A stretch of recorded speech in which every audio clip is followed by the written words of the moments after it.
While this example demonstrates that meaning must always be interpreted, it also suggests that interaction is based on shared definition of a situation, which themselves may be the product of the negotiation.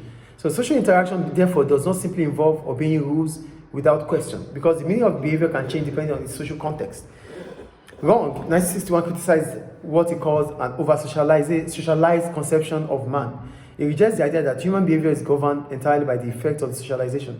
For Wrong, people are able to exercise a degree of freedom from the influences of their social environment. So, for interpretivists, it's about we understanding that any situation we have, it is based on the definition we give to it. So, like the example they made earlier about two people fighting in the street, you call the police because it is seen as violence. Two people fighting in a ring, you share for your own, you support one because you see it as sport. So whatever happens in situations in societies, there are things that we can sit down, interact about, negotiate about. So that's the point they are making. Do you get it or not? So that means we can exercise our freedom. We are not restricted to things. So it means whatever we see, if we find out that it's not conducive for us, it's not comfortable for us, we talk about it, we interact about it, we negotiate about it. So that's according to interpretivist or the interactionist.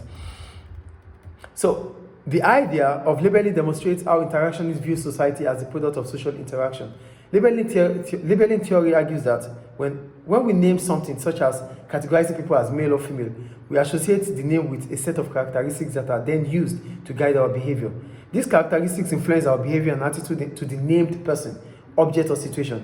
If the meaning of something is only developed through interaction, then meanings can change. For example, male and female social identities have changed over the past 50 years. In Western societies, female identity has changed dramatically. Previously, a woman was defined almost exclusively in terms of marriage, motherhood, and caring for others. Today, there is a wide range of definitions, such as single career women, which reflects changing ideas about equality and perception of women. So, according to interactionists, it is about our narratives. It's about how we see things, how we define things. So things can change because they are based on interaction, they are based on negotiation. So whatever we negotiate for, it means we can still disagree and agree again. So for interactionists, the society is a place that we can interact, negotiate, and put things in order. So that is according to them. Okay. I think it's clear. Yeah. So the perception we give to things, the meaning we give to things, is based on our own definition of things.